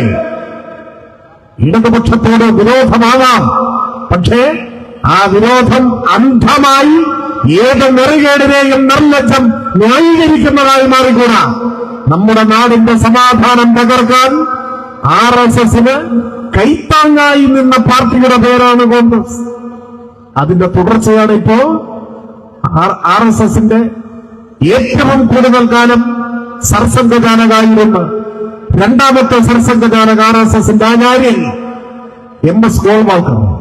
ആ ഗോൾവാൾക്കറിന്റെ ജന്മശതാബ്ദി ആഘോഷങ്ങൾ ഉദ്ഘാടനം ചെയ്ത് ഗോൾവാൾക്കറിന്റെ ചിഹ്നിട്ട ചിത്രത്തിന്റെ മുന്നിൽ കുനിഞ്ഞു വിളക്ക് കൊളുത്തി വണങ്ങി നിൽക്കുന്ന പ്രതിപക്ഷ നേതാവിന്റെ ചിത്രം നമ്മൾ കാണുന്ന അപ്പോഴാണ്. ഇതെല്ലാം ഒരു തുടർച്ചയാണെന്ന് കണ്ടോളൂ. ഈ ഗോൾവാൾക്കറിന്റെ പ്രത്യേകത എന്താണ്? ഗോൾവാൾക്കറാണ് ഏറ്റവും കൂടുതൽ കാലം RSSന്റെ സർസംഘചാലകായിരുന്ന ആള്, അതിന്റെ നേതാവായിരുന്ന ആൾ. അയാളാണ് RSSന്റെ അടിസ്ഥാന ഗ്രന്ഥമെന്നറിയപ്പെടുന്ന വിചാരധാര എഴുതിയത്. അതിന്റെ മലയാള പരിഭാഷ ഇപ്പോഴും വിപണിയിൽ കിട്ടും. അത് വായിക്കണമെന്നൊന്നും ഞാൻ ആരോടും പറയുന്നില്ല, പക്ഷെ വായിച്ചാൽ ആരായിരുന്നു ഗോൾവാൾക്കറെന്നും എന്തായിരുന്നു RSS എന്നും മനസ്സിലാക്കാൻ പറ്റും. ഇന്ത്യയുടെ ഭീഷണിയെ കുറിച്ച് അതിൽ ഗോൾവാൾക്കർ പറയുന്നുണ്ട്. പെട്ടെന്ന് കേൾക്കുമ്പോൾ തോന്നും അയൽ രാജ്യങ്ങളെ കുറിച്ചായിരിക്കും. അല്ല, ഇന്ത്യക്കകത്തുള്ള ഇന്ത്യയുടെ ഭീഷണി, ആഭ്യന്തര ഭീഷണി എന്നാണ് ആ ഭാഗത്തിന്റെ തലക്കെട്ട്. 3 ആഭ്യന്തര ഭീഷണികളെ കുറിച്ചാണ് പറയുന്നത്. 19, 20, 21 അധ്യായങ്ങൾ. 19ാമത്തെ അധ്യായത്തിന്റെ തലക്കെട്ട് ഇന്ത്യയുടെ ഏറ്റവും വലിയ ഭീഷണിയായി RSS കരുതുന്നത്. ഗോൾവാൾക്കർ എഴുതുന്നു ആ അധ്യായത്തിന്റെ 19ാം അധ്യായത്തിന്റെ തലക്കെട്ട് മുസ്ലിങ്ങൾ എന്നാണ്. മുസ്ലിങ്ങൾ ഇന്ത്യയുടെ ഏറ്റവും വലിയ ഒരു ഭീഷണിയായി RSS മുസ്ലിങ്ങളെ ചൂണ്ടിക്കാണിക്കുന്നു. ഒരു അധ്യായം മുഴുവനാണ്. 20ാമത്തെ അധ്യായം 2ാമത്തെ ഭീഷണി. ആ അധ്യായത്തിന്റെ തലക്കെട്ട് ക്രിസ്ത്യാനികൾ എന്നാണ്. ക്രിസ്ത്യാനികൾ 2ാമത്തെ ഭീഷണി. 21ാമത്തെ അധ്യായം ഇന്ത്യയുടെ 3ാമത്തെ ഭീഷണി. ആ അധ്യായത്തിന്റെ തലക്കെട്ട് കമ്മ്യൂണിസ്റ്റുകാർ എന്നാണ്. മുസ്ലിങ്ങളും ക്രിസ്ത്യാനികളും കമ്മ്യൂണിസ്റ്റുകാരും ഇന്ത്യയുടെ ഭീഷണിയാണെന്നും ഈ ഭീഷണി തുടച്ചു നീക്കേണ്ടതാണെന്നും പരസ്യമായി എഴുതി വച്ച് ആഹ്വാനം ചെയ്ത ഇന്ത്യ കണ്ട എക്കാലത്തെയും ഏറ്റവും വലിയ വർഗീയവാദി MS ഗോൾവാൾക്കർ. ആ വർഗീയവാദിയുടെ ജന്മശതാബ്ദി ഉദ്ഘാടനം ചെയ്യാൻ കേരളത്തിലെ RSS കമ്മിറ്റി കൂടി തീരുമാനിച്ച് ക്ഷണിച്ച നേതാവിന്റെ പേരാണ് VD സതീശൻ. ആ ക്ഷണം കേട്ട ഉടനെ ഇരുകൈയും നീട്ടി ക്ഷണം സ്വീകരിച്ച് ചില്ലിട്ട ഗോൾവാൾക്കറിന്റെ ചിത്രത്തിന്റെ മുന്നിൽ താണു മടങ്ങി വിളക്ക് കൊളുത്തി ഉദ്ഘാടനം നിർവഹിച്ച ആളാണ് കേരളത്തിന്റെ പ്രതിപക്ഷ നേതാവ്. എന്ത് പറഞ്ഞാണ് ന്യായീകരിക്കാൻ കഴിയുക? RSSന് കൊടുക്കുന്ന ഈ പിന്തുണയെ എന്ത് പറഞ്ഞ് ന്യായീകരിക്കാനാവും? പലരും ന്യായീകരിക്കുന്നത് വളരെ വിചിത്രമാണ്. ഇപ്പൊ ചർച്ച ചെയ്യപ്പെട്ടുകൊണ്ടിരിക്കുന്ന ഒരു മാധ്യമ പ്രവർത്തക ന്യായീകരിക്കുന്നത് കേട്ടു ഞാൻ. അവര് പറയാണ് ഗോൾവാൾക്കറിന്റെ ചിത്രത്തിന്റെ മുന്നിൽ വിളക്ക് കൊളുത്തി എന്നൊന്നും പറയുന്നത് ശരിയല്ല, കൊളുത്തിയ വിളക്കിന്റെ പുറകിൽ ഒരു ചിത്രം ഉണ്ടായിരുന്നു, അത്രേ ഉള്ളൂ എന്നാണ് പറഞ്ഞത്. ഈ നിലവാരത്തിലാണ് കോൺഗ്രസിനെ ന്യായീകരിക്കുന്നവരുടെ വാദഗതി എന്ന് നമ്മൾ ഓർക്കുന്നു. ഇതാണ് നിലവാരം. അതിനൊന്നും ഒരു മറുപടിയിലേക്ക് ഞാൻ കടക്കുന്നില്ല. പറഞ്ഞു വന്നത്, ഒരു തെരഞ്ഞെടുപ്പ് ജയിക്കാൻ ഇത്തരത്തിലുള്ള കൊടിയ വർഗീയവാദികളുമായി കൂട്ടിവരുന്നു. ഈ കൊല്ലത്തെ പ്രത്യേകത ഇത് ഏകപക്ഷീയമല്ല. കോൺഗ്രസിന്റെ ഒരു കൈ RSSന്റെ തോളിൽ, മറുകൈ ജമാഅത്തെ ഇസ്ലാമിയുടെ തോളിലാണ്. ജമാഅത്തെ ഇസ്ലാമിയുടെ തോളിൽ. 2 കൂട്ടരുടെയും മുദ്രാവാക്യം മതരാഷ്ട്രവാദമാണ്. ഒരേ സമയം RSSുമായും ജമാഅത്തെ ഇസ്ലാമിയുമായും കൂട്ടുചേർന്ന് അങ്ങനെയെങ്കിലും കേരളത്തിൽ ഇടതുപക്ഷത്തെ തോൽപ്പിക്കണം എന്നതാണ് ആലോചന. ആ ഹീനമായ രാഷ്ട്രീയ അവിശുദ്ധ ബാന്ധവങ്ങൾക്ക് സാക്ഷ്യം വഹിക്കേണ്ടി വന്ന തെരഞ്ഞെടുപ്പാണ് ഈ തെരഞ്ഞെടുപ്പ്. പക്ഷേ വോട്ട് ചെയ്യുന്ന സാധാരണക്കാരായ മനുഷ്യർ ഏതെങ്കിലും വർഗീയവാദികളുടെ വിദ്വേഷാഹ്വാനങ്ങളുടെ മുന്നിൽ ഓച്ഛാനിച്ചു നിൽക്കുന്നവരല്ല. സ്വാഭാവികമായി വോട്ട് ചെയ്യുന്ന മനുഷ്യരുടെ മനസ്സിലുണ്ടാവുന്ന ചിന്ത എന്തായിരിക്കും? ഒന്ന്, പെൻഷൻ മുടങ്ങരുത് എന്ന് തന്നെയാണ്. പെൻഷൻ മുടങ്ങാൻ പാടില്ല, ശമ്പളം മുടങ്ങരുത്, ട്രഷറി കൂട്ടരുത്, സ്കൂള് കൂട്ടരുത്, ആശുപത്രി അവതാളത്തിലാവരുത്, വീണ്ടും പവർക്കെട്ടുണ്ടാവരുത്, ഈ നാട് നശിച്ചു പോകരുതെന്നേ സാധാരണ മനുഷ്യർ ആഗ്രഹിക്കുന്നുവെന്ന കാര്യത്തിൽ ഒരു സംശയവുമില്ല. കേരളം നശിക്കരുതെന്ന് മലയാളി ആഗ്രഹിക്കുന്നിടത്തോളം കാലം ഒരു തെരഞ്ഞെടുപ്പിലും ഇടതുപക്ഷം പരാജയപ്പെടാൻ പോകുന്നില്ല എന്ന കാര്യം ഉറപ്പാണ്. കാരണം കേരളം നശിക്കാതെ നിലനിൽക്കണമെങ്കിൽ ഇടതുപക്ഷം കേരളത്തിൽ അധികാരത്തിൽ ഉണ്ടാവണം. കേരളത്തിൽ ഇടതുപക്ഷം അധികാരത്തിൽ ഇല്ലാത്ത ഒരു കാലം വന്നാൽ ഈ തെരഞ്ഞെടുപ്പിലൊന്നല്ല, ഏത് തെരഞ്ഞെടുപ്പ് കഴിഞ്ഞാലും, ഏത് നിയമസഭാ തെരഞ്ഞെടുപ്പ് കഴിഞ്ഞാലും കേരളത്തിന്റെ രാഷ്ട്രീയ അധികാരത്തിൽ നിന്ന് ഇടതുപക്ഷമെന്ന് മാറി നിൽക്കേണ്ടി വന്നാൽ അന്ന് കേരളത്തിന്റെ തകർച്ച ആരംഭിക്കും. അന്ന് വർഗീയവാദികൾ മാളത്തിൽ നിന്ന് പുറത്തിറങ്ങും, അന്ന് പെൻഷൻ മുടങ്ങാൻ തുടങ്ങും, അന്ന് ശമ്പളം മുടങ്ങും, ട്രഷറി കൂട്ടും, നിയമന നിരോധന ഉത്തരവിറങ്ങും. ഈ നാടിന്റെ നന്മകളാകെ താറുമാറാകുന്ന സാഹചര്യത്തിലേക്ക് വരും. ഇത് വെറും ഒരു ആരോപണമായിട്ട് പറയുന്നതല്ല, ഇതാണ് നമ്മുടെ അനുഭവം, കേരളത്തിന്റെ അനുഭവം. 10 കൊല്ലം മുമ്പായതുകൊണ്ട് പലരും അത് മറന്നിട്ടുണ്ടാവും. എന്നാൽ 10 വർഷം മുമ്പുള്ള കാര്യം ഓർമ്മയില്ലാത്തവർ ഇപ്പോ തെലങ്കാനയിലേക്കും കർണാടകയിലേക്കും നോക്കിയാൽ മതി, അവിടെ നമുക്ക് കാണാൻ പറ്റും. എല്ലാ നയങ്ങളിലും BJPയെ കോപ്പിയടിക്കുന്ന കോൺഗ്രസിനെ കാണാൻ പറ്റും. ജനവിരുദ്ധ കോർപ്പറേറ്റ് നയങ്ങൾ സ്വീകരിക്കുന്നവരെ കാണാൻ പറ്റും. അതിന്റെ ഭാഗമായി നരകയാതന അനുഭവിക്കുന്ന മനുഷ്യരെയും നമുക്ക് കാണാൻ പറ്റും. ഇപ്പൊ നമ്മുടെ രാജ്യത്ത് സംഘപരിവാർ നേതൃത്വത്തിലുള്ള ഒരു ഭരണ സംവിധാനം 2014 മുതൽ ഒരു വ്യാഴവട്ടക്കാലമായി അധികാരത്തിലിരിക്കുകയാണ്. ഇന്ത്യ പോലെ ഒരു മതനിരപേക്ഷ അടിത്തറയുള്ള രാജ്യത്തിന് ഭൂഷണമായിട്ടുള്ള കാര്യമാണോ ഇത്? പക്ഷെ ആരാണ് ഇതിന്റെ ഉത്തരവാദി? ബിജെപി ഇന്ത്യയിൽ രാഷ്ട്രീയ അധികാരത്തിലേക്ക് വരാൻ തന്നെയുള്ള ഏറ്റവും പ്രധാനപ്പെട്ട കാരണം കോൺഗ്രസിന്റെ അഴിമതിയായിരുന്നു. അതെല്ലാവർക്കും അറിയുന്ന ഒരു കാര്യമാണ്, ഞാൻ വിശദീകരിക്കുന്നില്ല.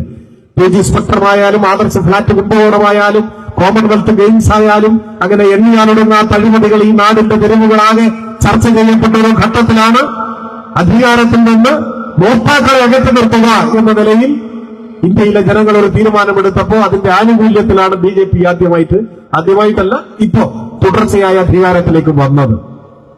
എന്നാൽ അതിനെതിരെ മതനിരപേക്ഷ ചേരിയെ ശരിയാമെന്ന് നയിക്കാനുള്ള ഉത്തരവാദിത്വം കോൺഗ്രസിന് ഏറ്റെടുക്കാൻ കഴിയുന്നുണ്ട്. ഇന്ത്യയിൽ പ്രതിപക്ഷത്തെ നയിക്കുന്നത് കോൺഗ്രസ് ആണെന്നല്ലേ വെയ്പ്പ്? എങ്ങനെയൊക്കെയാണ് നയിച്ചുകൊണ്ടിരിക്കുന്നത്? ഇന്ത്യയിലെ മതനിരപേക്ഷ പ്രാദേശിക ജനാധിപത്യ പാർട്ടികളെല്ലാം ഒന്നുചേർന്നുള്ള ഒരു കൂട്ടായ്മ ഇന്ത്യ എന്ന പേരിൽ നിലനിൽക്കുന്നില്ലേ? അതൊരു സഖ്യമല്ല. പേരിൽ അലയൻസ് എന്ന വാക്കുണ്ടെങ്കിലും ഒരു മുന്നണിയുടെ സ്വഭാവമല്ല, ഒരു കൂട്ടായ്മ, വിശാലമായൊരു പ്ലാറ്റ്ഫോമാണ്. യഥാർത്ഥത്തിൽ അതിന് നേതൃത്വം കൊടുക്കാൻ നിയോഗിക്കപ്പെട്ടവരെന്ന നിലയിൽ കോൺഗ്രസിനും അതിന്റെ നേതാവ് രാഹുൽ ഗാന്ധിക്കുമെല്ലാം പ്രത്യേകമായ ഉത്തരവാദിത്വമുണ്ട്. ആ ഉത്തരവാദിത്വമാണോ നിർവഹിക്കുന്നത്? ഈ കേരളത്തിൽ വന്ന് രാഹുൽ ഗാന്ധി നടത്തിയ പ്രസംഗം ഉണ്ടായിരുന്നു. ഒരു നിയമസഭാ തെരഞ്ഞെടുപ്പിൽ കേരളത്തിൽ കോൺഗ്രസിന്റെ പ്രചരണത്തിന് വരുമ്പോ ആ നിലവാരത്തിനും ഔന്നത്യത്തിനുമുള്ള വാക്കാണോ അദ്ദേഹം പറഞ്ഞത്? കോൺഗ്രസിന്റെ ഒരു മണ്ഡലം പ്രസിഡന്റിനേക്കാൾ തരം താഴ്ന്ന നിലയിലാണ് രാഹുൽ ഗാന്ധിയുടെ ഓരോ പ്രസംഗവും ഉണ്ടായത്. അല്ലെങ്കിൽ തന്നെ നമുക്കറിയാം, ഇന്ത്യ കൂട്ടായ്മയ്ക്ക് നേതൃത്വം കൊടുക്കുന്ന കോൺഗ്രസിന്റെ ദേശീയ നേതാവെന്നറിയപ്പെടുന്ന രാഹുൽ ഗാന്ധി പാർലമെന്റിലേക്ക് മത്സരിക്കാൻ തിരഞ്ഞെടുത്ത മണ്ഡലം ഏതായിരുന്നു? ഏറ്റുമുട്ടേണ്ടത് സംഘപരിവാറുമായാണ്. നരേന്ദ്രമോദി നേതൃത്വം കൊടുക്കുന്ന BJPയുമായി നേർക്കുനേർ ഏറ്റുമുട്ടുന്നതിന് നേതൃത്വം കൊടുക്കേണ്ട നേതാവ് BJPക്ക് കെട്ടിവെച്ച കാശ് കിട്ടാത്ത ഒരു മണ്ഡലം തേടി 2000 കിലോമീറ്റർ യാത്ര ചെയ്ത് വയനാട്ടിൽ വന്ന് മത്സരിച്ചു. നിങ്ങൾ ആലോചിച്ചു നോക്ക്. യുദ്ധഭൂമിയിൽ നിന്ന് പടനായകൻ പിന്തിരിഞ്ഞോടി ഒരു കാലാളോട് പോലും ഏറ്റുമുട്ടാൻ ഞാനില്ല എന്ന നിലയിൽ BJP ഇന്ത്യയിൽ ഏറ്റവും ദുർബലമായ കേരളത്തിൽ അവർക്ക് കെട്ടിവെച്ച കാശ് കിട്ടാത്ത സ്ഥലത്ത് നിന്നിട്ടാണ് മത്സരിച്ചത്. ആര്? BJP വിരുദ്ധ പോരാട്ടത്തിന്റെ നായകൻ. ഇതിനേക്കാൾ വലിയ ജാള്യത ഉണ്ടാക്കേണ്ട ഒരു സാഹചര്യം വേറെ ഏതെങ്കിലും നേതാവിനുണ്ടായിട്ടുണ്ടോ? ജാള്യത ഉണ്ടാവേണ്ട ഒരു സാഹചര്യം ആ കേരളത്തിൽ വന്നാണ് ഇന്ത്യ കൂട്ടായ്മയുടെ ഭാഗമായി നിൽക്കുന്ന സംഘപരിവാർ ധ്വംസനങ്ങൾക്കെതിരെ, സംഘപരിവാറിന്റെ നേതൃത്വത്തിലുള്ള ജനാധിപത്യ ധ്വംസനത്തിനെതിരെ ഏറ്റവും കരുത്തുറ്റ നിലപാട് സ്വീകരിക്കുന്ന LDFനെതിരായിട്ടാണ് യാതൊരു ഉത്തരവാദിത്വമില്ല തരം താഴ്ന്ന പ്രസംഗം, പരാമർശം നടത്തിയത്. പക്ഷെ ആ പ്രസംഗം കേട്ടപ്പോൾ ഇടതുപക്ഷത്തിന്റെ പ്രഖ്യാപിതമായ നിലപാടിൽ നിന്ന് നമ്മൾ പുറകോട്ട് പോവില്ല. നാം ഇന്ത്യ കൂട്ടായ്മയുടെ ഭാഗമായി നിന്ന് തന്നെ ഇന്ത്യയിലെ വർഗീയ വെല്ലുവിളിക്കെതിരെ, വർഗീയ ഭീഷണിക്കെതിരെ നിലപാട് സ്വീകരിക്കും. എന്നാൽ എല്ലാവരും അങ്ങനെ ആയിക്കൊള്ളുന്നില്ല. അതാണിപ്പോ ബംഗാളിൽ നിന്ന് കേൾക്കുന്നത്. ഇതേ നിലവാരമില്ലായ്മ ബംഗാളിൽ പോയി കാണിച്ചു. അവിടെ ബംഗാളിലെ തെരഞ്ഞെടുപ്പ് പ്രചരണത്തിന്റെ ഭാഗമായി കേരളത്തിൽ നടത്തിയതുപോലെ തരം താഴ്ന്നതും ഉത്തരവാദിത്വമില്ലാത്തതുമായ പ്രസംഗം നടത്തിയതിന്റെ ഭാഗമായി കഴിഞ്ഞ ദിവസം ഇന്ത്യ കൂട്ടായ്മയുടെ യോഗം ചേർന്നപ്പോ ഇപ്പൊ പാർലമെന്റിൽ വളരെ പ്രത്യേകതയാർന്ന ഒരു ബില്ല് ചർച്ച ചെയ്യുകയാണ്. RSSന്റെ കുടിലമായ രാഷ്ട്രീയ ഉദ്ദേശം മറച്ചു പിടിച്ചുകൊണ്ടാണ്, അതിനു വേണ്ടിയാണ് ഇപ്പോഴത്തെ ബില്ല്. അതിലേക്ക് ഞാൻ വരാം. അപ്പൊ അതിനെതിരെ പ്രതിപക്ഷമാകെ ഒന്നടങ്കം ഒറ്റക്കെട്ടായി RSSനെ തുറന്നു കാണിക്കാൻ വേണ്ടി കൈകോർക്കേണ്ട സമയമാണ്. പക്ഷെ ഇന്ത്യ കൂട്ടായ്മയുടെ യോഗത്തിൽ പങ്കെടുത്ത തൃണമൂൽ കോൺഗ്രസിന്റെ പ്രതിനിധി പറഞ്ഞു, ഞങ്ങളുടെ MPമാരൊന്നും വോട്ട് ചെയ്യാൻ വരാൻ ഉദ്ദേശിക്കുന്നില്ല. എന്താണ് കാരണം? നിങ്ങൾ നടത്തിയ വിവരക്കേട്, നിങ്ങൾ ഞങ്ങളുടെ നാട്ടിൽ വന്ന് നടത്തിയ ഇന്ത്യ കൂട്ടായ്മയെ ദുർബലപ്പെടുത്തുന്ന, RSSന് വളമായി മാറുന്ന ഉത്തരവാദിത്വരഹിതമായ പ്രസംഗം, പ്രസ്താവന. അതുകൊണ്ട് ഞങ്ങളിപ്പോ വോട്ട് ചെയ്യാൻ വരുന്നില്ല എന്ന നിലപാട് തൃണമൂൽ കോൺഗ്രസ് സ്വീകരിക്കുകയാണ്. സത്യത്തിൽ ഇന്ത്യ കൂട്ടായ്മയിലെ 10-30ഓളം വരുന്ന രാഷ്ട്രീയ പാർട്ടികളെ പൊതുവായ ലക്ഷ്യങ്ങളുടെ അടിസ്ഥാനത്തിൽ ഒരുമിച്ച് അണിനിരത്തുന്നതിന് എന്ത് വിട്ടുവീഴ്ച വേണമെങ്കിലും ചെയ്യാൻ സന്നദ്ധമാകേണ്ട പാർട്ടിയാണ് കോൺഗ്രസ്. അവർക്കാണല്ലോ നേതൃസ്ഥാനം. അതിനു പകരം ഇന്ത്യ കൂട്ടായ്മയെ ദുർബലപ്പെടുത്തുന്നു. ഓരോ സംസ്ഥാനത്തും അതത് സംസ്ഥാനങ്ങളിൽ ഇന്ത്യ കൂട്ടായ്മയുടെ ഭാഗമായി നിൽക്കുന്ന സെക്യുലർ പാർട്ടികൾക്കെതിരായി തരം താഴ്ന്ന പരാമർശങ്ങൾ നടത്തുന്നു. അതിന്റെ ഭാഗമായി ഇന്ത്യ കൂട്ടായ്മയ്ക്ക് ദുർബലപ്പെടുകയാണ്. അതാണ് ബംഗാളിൽ നിന്നും വരുന്ന വാർത്തകൾ സൂചിപ്പിക്കുന്നത്. ഞാൻ കൂടുതൽ ദീർഘിപ്പിക്കുന്നില്ല. പറഞ്ഞു വന്നത്, ഇതിനു മുൻപും രാഹുൽ ഗാന്ധിയുടെയും മുൻപ് രാജീവ് ഗാന്ധിയുടെ കാലത്ത് RSSുമായിട്ടുള്ള ദേശീയാടിസ്ഥാനത്തിലുള്ള നീക്കുപോക്കുകൾ ശക്തമായി വന്നൊരു കാലമാണ്. 1989 തെരഞ്ഞെടുപ്പിന്റെ മുൻപിലാണ് രാജീവ് ഗാന്ധി അദ്ദേഹത്തിന്റെ ഏറ്റവും അടുത്ത വിശ്വസ്തനായിരുന്ന നാഗപ്പൂരിലെ MP ബൻവാരിലാൽ പുരോഹിതിനെ RSSന്റെ സർസംഘചാലകന്റെ അടുത്തേക്ക് പറഞ്ഞയച്ചത്. എന്തിനാണ് പറഞ്ഞയച്ചത്? 1989 തെരഞ്ഞെടുപ്പിന്റെ ആ പശ്ചാത്തലം എന്നൊക്കെ പറഞ്ഞാൽ എല്ലാവർക്കും അറിയാം. ഇന്ത്യയെ പിടിച്ചു കുലുക്കിയ ബൊഫോഴ്സ് കുംഭകോണത്തെ കുറിച്ചുള്ള ചർച്ച നടക്കുന്ന കാലമാണ്. കോൺഗ്രസിനകത്ത് വലിയ വെല്ലുവിളികൾ ഉയർന്നു വരുന്ന കാലമാണ്. അപ്പൊ അതിനൊക്കെ ആ തെരഞ്ഞെടുപ്പിനൊക്കെ വളരെ മുമ്പ് ബൻവാരിലാൽ പുരോഹിതനെ പറഞ്ഞയക്കുകയാണ് തന്റെ വിശ്വസ്തനായ കോൺഗ്രസ് MPയെ RSSന്റെ സർസംഘചാലകന്റെ അടുത്തേക്ക്. തെരഞ്ഞെടുപ്പിൽ ഞങ്ങളെ സഹായിക്കണം, പിന്തുണയ്ക്കണം. പകരം ബാബറി മസ്ജിദിൽ ശിലാന്യാസം നടത്താൻ അനുവാദം നൽകാം. ഇതാണ് ആ ശിലാന്യാസം നടത്താൻ RSSന് ഓഫർ വയ്ക്കുന്നത് ബൻവാരിലാൽ പുരോഹിതാണ്. അതിനെ തുടർന്നാണ് ബാബറി മസ്ജിദിനകത്ത് ശിലാന്യാസം നടന്നത്. അത് കേരളത്തിലാകെ വലിയ കോളിളക്കമുണ്ടാക്കി, വലിയ ചർച്ചാ വിഷയമായി മാറി. അന്ന് ചന്ദ്രിക എഴുതിയ വാർത്ത എനിക്കിപ്പോഴും ഓർമ്മയുണ്ട്. ചന്ദ്രിക ആധികാരികമായി പറഞ്ഞു ശിലാന്യാസം നടന്നത് ബാബറി മസ്ജിദിൽ അല്ല എന്ന് പറഞ്ഞ് മുസ്ലിം ലീഗിലെ മുഴുവൻ അണികളെയും വഞ്ചിച്ച അനുഭവം നമ്മുടെ മുമ്പിലുണ്ട്. ആ ബൻവാരിലാൽ പുരോഹിത് അധികം വൈകുന്നതിന് മുൻപ് രാമചന്ദ്രഭൂമി ക്യാമ്പയിൻ കമ്മിറ്റിയുടെ നേതൃസ്ഥാനം ഏറ്റെടുക്കുകയും BJPയിൽ ചേരുകയും ചെയ്തു എന്നുകൂടി നമ്മൾ മനസ്സിലാക്കണം. ആ കാലം മുതലേ RSSുമായിട്ടുള്ള കോൺഗ്രസിന്റെ നീക്കുപോക്കുകളും ധാരണയും സന്ധിയും ഒക്കെയാണ് നമ്മുടെ രാജ്യത്തെ മതനിരപേക്ഷതയെ ആഴത്തിൽ പരിക്കേൽപ്പിച്ചത് എന്ന ചരിത്ര യാഥാർത്ഥ്യം നമ്മുടെ മുൻപിൽ നിൽക്കുന്നുണ്ട്. അതിന്റെ തുടർച്ചയെന്ന് വേണമെങ്കിൽ ഭയാശങ്കകളോടുകൂടി കാണേണ്ടതാണ്.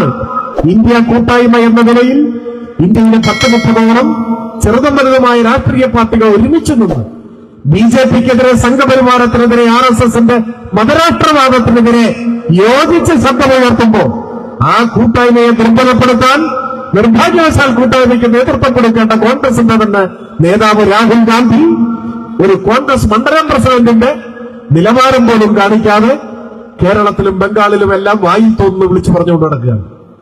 നേരത്തെ ഞാൻ പറഞ്ഞു, കേരളത്തിൽ ഇനി എന്ത് പറഞ്ഞാലും CPIM ആണ്, ഇടതുപക്ഷമാണ്, നമ്മുടെ രാഷ്ട്രീയ ഉത്തരവാദിത്വങ്ങൾ നമ്മൾ മറക്കില്ല.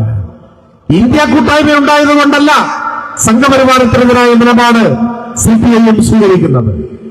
RSSന്റെ രൂപീകരണം മുതൽ ഇന്ത്യയിലെ കമ്മ്യൂണിസ്റ്റുകാർ സംഘപരിവാർ ഭീകരതയെ RSSനെ എതിർത്തും പോന്നിട്ടുണ്ട്. നാടിന്റെ മതനിരപേക്ഷതയ്ക്ക് അപകടമാണ് എന്ന തിരിച്ചറിവ് കൊണ്ടാണ്. അതുകൊണ്ട് രാഹുൽ ഗാന്ധി ഇവരെക്കേട് പറഞ്ഞു വരുന്നത് നമ്മുടെ നിലപാടൊന്നും മാറാൻ പോകുന്നില്ല. പക്ഷേ തൃണമൂൽ കോൺഗ്രസിനെ അങ്ങനെ കാണാൻ പറ്റില്ല. BJP ഗവൺമെന്റിൽ മന്ത്രിയായിരുന്ന ആളാണ് മമതാ ബാനർജി. അവർക്ക് അത്രയേ ഉള്ളൂ. ഇപ്പം മതനിരപേക്ഷ നിലപാടിന്റെ ഒപ്പം നിൽക്കുന്നു, അത്രയും നല്ലത്. നാളെ നിൽക്കുമോ ഒരു ഉറപ്പുമില്ല. അപ്പൊ അവിടെ പോയി 4 പേരെ വിളിച്ച് അവരെ BJPയോട് ഒപ്പമാക്കിയാലോ? ആ ഉത്തരവാദിത്ത രാഹിത്യമാണ് രാഹുൽ ഗാന്ധി എന്ന രാഷ്ട്രീയം അങ്ങാടി വരുന്നാണോ പച്ചമരുന്നാണോ എന്നറിയാത്ത നിർഭാഗ്യവശാൽ ഒരു നേതാവിന്റെ ഭാഗത്തൊന്നും ഉണ്ടാവുന്നത്. അത് ഇന്ത്യയിലെ മതനിരപേക്ഷ കൂട്ടായ്മയ്ക്ക് ഭീഷണിയായി മാറിയിരിക്കുകയാണ്. ഞാൻ കൂടുതൽ അത്തരം കാര്യങ്ങളിലേക്ക് കടന്നു പോകുന്നില്ല. ഞാൻ പറഞ്ഞു വന്നത്, ഈ ഘട്ടം നമ്മുടെ രാജ്യത്തെ സംബന്ധിച്ചിടത്തോളം വളരെ പ്രാധാന്യമേറിയ ഒരു സന്ദർഭമാണ്. പാർലമെന്റിൽ വനിതകളുടെ ശതമാനം വർദ്ധിപ്പിക്കുന്നതിന് വേണ്ടിയല്ല ഇപ്പൊ ബില്ല് കൊണ്ടുവരുന്നത്. ചിലരുടെ ധാരണ എങ്ങനെയാണ്? ഇപ്പൊ കോൺഗ്രസിൽ തന്നെ ചിലർ രഹസ്യമായി പറയുന്നുണ്ടോ നമ്മൾ ചെയ്യാത്തതുകൊണ്ടല്ലേ ഇപ്പോ BJP ചെയ്യുന്നത്. അത് ശരിയാണ്. പതിറ്റാണ്ടുകൾ അധികാരത്തിലിരുന്ന സമയത്ത് ഈ വനിതാ സംവരണ ബിൽ പാസാക്കിയിരുന്നെങ്കിൽ ഇന്ത്യൻ പാർലമെന്റിൽ, സംസ്ഥാന നിയമസഭകളിൽ നിശ്ചിത എണ്ണം വനിതകളുടെ സാന്നിധ്യം ഉറപ്പുവരുത്താൻ നിയമം കൊണ്ടുവന്നിരുന്നെങ്കിൽ താൽക്കാലികമായെങ്കിലും ഈ അപകടം ഇപ്പോഴുമായി പോയത്. അത് ചെയ്തില്ല. ഇന്ത്യയിലെ സ്ത്രീകളെ വഞ്ചിച്ചു കോൺഗ്രസ്. ഇപ്പൊ കേരളത്തിൽ തദ്ദേശ സ്വയംഭരണ സ്ഥാപനങ്ങളിലേക്ക് തെരഞ്ഞെടുപ്പ് നടക്കുമ്പോ 50% വനിതകളല്ലേ ആണ്. എങ്ങനെ വന്നു? മുനിസിപ്പാലിറ്റിയിൽ, പഞ്ചായത്തിൽ, ജില്ലാ പഞ്ചായത്തിൽ ഒക്കെ പകുതിയിൽ കൂടുതൽ വനിതകളുണ്ട്. എങ്ങനെ വന്നു?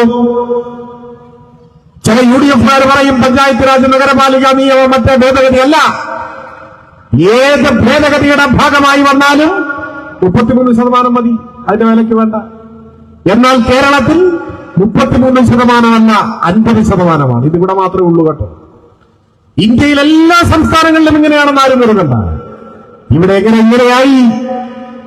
നമ്മൾ അധികാരത്തിൽ നിൽക്കുമ്പോൾ കേരള നിയമസഭ തീരുമാനിച്ചു കേരളത്തിലെ തദ്ദേശ സ്ഥാപനങ്ങളിലേക്കുള്ള തിരഞ്ഞെടുപ്പിൽ 50% കുറയാത്ത സംവരണം വനിതകൾക്കുണ്ടാവണം. 50 അത്രയും കുറയാൻ പാടില്ല. അതാണ്. അപ്പൊ ചിലർ ചോദിക്കും, എന്നാ പിന്നെ നിയമസഭയിൽ തീരുമാനിച്ചുകൂടെ? അതിന് അധികാരമില്ല. നിയമസഭയിലും പാർലമെന്റിലും ഇത് സാധ്യമാകണമെങ്കിൽ പാർലമെന്റ് നിയമം പാസാക്കണം. എന്നാൽ തദ്ദേശ സ്ഥാപനങ്ങളിൽ ഇത് യാഥാർത്ഥ്യമാവാൻ നിയമസഭ പാസാക്കിയാൽ മതി. നമുക്ക് നിയമസഭയിലെ അധികാരത്തിലെത്താൻ കഴിഞ്ഞിട്ടുള്ളൂ. അതുകൊണ്ട് നമ്മൾ പഞ്ചായത്തിൽ തീരുമാനമാക്കി. നിയമസഭയിലും പാർലമെന്റിലും തീരുമാനമാണെങ്കിൽ പാർലമെന്റിൽ പാസ്സാക്കണം.